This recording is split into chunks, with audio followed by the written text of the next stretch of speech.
Baby, knee down. ආදී, baby, right now. එය ඔහුගේ විධානයක් බව ඈහට තේරුම් ගැනීමට අපහසු වූයේ නැත. ඔහු අසලින් දන නමාගත් ඈ ඔහුගේ බෙල්ටය ලිහිල් කළේ ඔහු ඇගේ රළු අතැඟිලි ඈ හිසකේ එහා මෙහා ගෙන යන අතරවාරයේදී.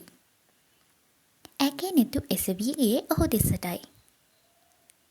Take it. ඔහු ඇගේ හිසකේ අල්ලා ගත්තේ ඇගේ කාර්යයට සහාය වන පරිදිනි.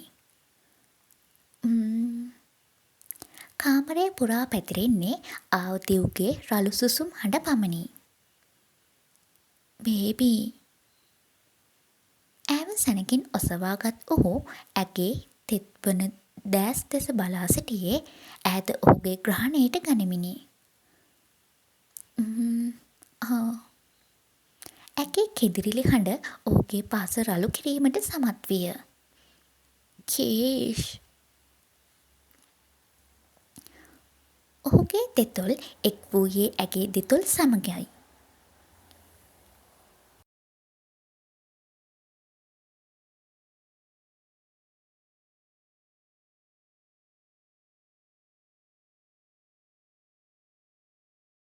මොකෝ වයිෆිට අමාරුද? ආදිව් ඇසුවේ තමාගේ පොත්තම් වලින් විවර වී ඇති පපුවට ගුළුවෙමින් හතිලන ලිසාරාගෙනි. ඈ නළලද ආදරයෙන් සිපගත් ආදිව් විසිරී ගිය ඇඳුම් නැවතත් පිළිවෙලට සැකසුවේ ඈ ඔහුගේ පපුවේම සිටියදී. මොකද? අර කිව්ව නම ලිසාරා? ලිසාරා ප්‍රශ්නාර්ථ බැල්ලමකින් බැලුවේ ආදිව් දෙසයි. ඇයි අර කේෂ් කියලා කෑ ගැහුවේ? මොකෝ සිංහයා රිද්දුවාද මේ හාපැටියට? මෙච්චර කල් නිකුවේ නමකින් කෙදිරි ගෑවියා. ලිසාරා චෙරි පැහැවීමට ගත්තේ සුළු මොහොතකි. ආදූ ඈමතට හෙළුවේ සරදම් සහගත බැල්මකි. කරද්දි හොඳයි කියද්දි තමයි රතු වෙන්නේ. කෝකෝ මගේ කිරිබොන එක නවත්තන්න බේබි. උඹ එක්ක හුරතල් වෙන්න මාත් ආසයි. ඒ තරුණ ටික ඔෆිස් එක පෙරලලා ඇති මීටින්ගට. මන් මගේ පැටියට රිද්දුවා නම් සොරි බේබි. ඔළුව අවුල් වෙලා හිටියේ මේ ඔෆිස් එකේ උන්ගේ වැඩ නිසා. බබා කෝ දැන් ඇති පැටියෝ. මං අර්ජන්ට් මීටින් එකක් තියෙනවා. යමු. ගෙදර ආවම පපුවේ හංගන් ඉන්නම්කෝ මගේ හාපැටියව ඇති වෙනකම්ම. ලැජ්ජාවෙන් රතු වුණු ලිසාරා ඔහුගෙන් මිදුනේ පොඩි වී ගිය ඔහුගේ කමිසයද සකසමිනි. ඇගේ නළලද රතු දෙතොල් වලින් තෙත් කළ ආදිව් ඈව බිමින් තැබුවේ ඇගේ හස්තයක් තම අතැඟිලිවල තද කර ගනිමිනි. බර අඩි තබමින් කාමරයෙන් පිටතට ඇදෙන ආදිව් පිටිපසින් ලිසාරාද ඇතුනේ ඔහුගේ ආදරයට උමුතු වෙමිනි. ආතම්මේ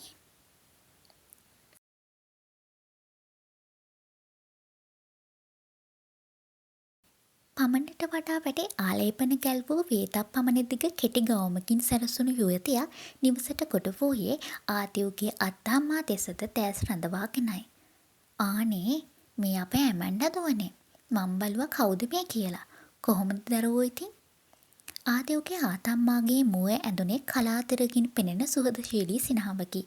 හොඳයි ආතම්මේ. කෝ ආදිව් අයියා ගෙදරද? ආදිව් නම් ඔෆිස් ගිහින් දුව. ආතම්මා ඇමැන්ඩාට පැවසුවේ බරති සුසුමක් වාතලයට හෙළයි. දැන්ද මාව මතක් වුණේ ඉතින්. ඉස්සර නම් එනවනේ ඉතින් මාව බලලා යන්න. දැන් ඉතින් මට මේවා අයිති නෑනේ ආතම්මේ. කොහොමද ඉතින් ඔයාලගේ අලුත් පොඩි ලේනි? ඒ ගැන නම් මොනාට කතා කරනවද ඇමැන්ඩා? මුන් සේරම දැන් ලොකු කරන් ඉන්නේ ඕකිවනේ. ඔය දේවල් සේරම ටික දවසයි ආතම්මේ. මොකක්ද? ඇමැන්ඩා පැවසුවේ කුරුටු සිනහවක් මුහුණේ සරසාගෙනයි. අපි හිමීට කතා කරමුකෝ ආතම්මා ඒ ගැන. සුසීමා මේ නෝනට බොන්න මොනා හරි අරගෙන එන්න. කියවෙමින් සිටි පත්තරේද පසකින් තැබුව ඈ පැළඳගෙන සිටි උපැස් යූලද ගලවා දැමුවේ ඇමැන්ඩාට උපරිම අවධානය ලබා දෙමිනි. ඇමැන්ඩා පවසන සියල්ල ඈ අසා සිටිය පුදුමයෙනි.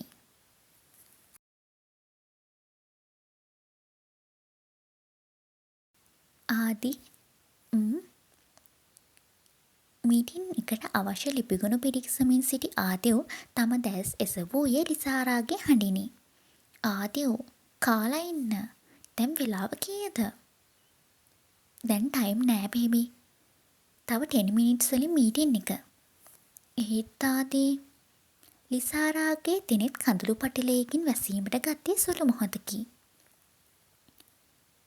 මොකද මෙයා? බේබී මං ඇවිල්ලා කන්නම්. ලිසාරාව තමාගේ පාදයක් මතට ඇද ගනිමින් ආදිව් පැවසුවේ කාරුණික හඬිනි. මං කවන්නම්ද? ආ? නෑ මම්මේ. ආදිව්ගේ මුවේ ඇඳුනේ ආඩම්බරකාර හිනාවකි. ඒ මුවින් දැස් ඉවතට ගැනීමට ඈහට සිහියක්ද නොමැත. හා ඒකනම් ගුඩ් අයිඩියා එකක් තමයි. මගේ මූණ දිහා බලන් ඉඳලා ඉවරයි නම් බබා. ඔහුට පැවසීමට හැකි වූයේ එපමණකි. ලැජ්ජාවෙන් මිරිකුණු ලිසාරා එතනින් පිටව ගියේ ඔහුගේ මුහුණේ සිනහව පළල් කරමිනි.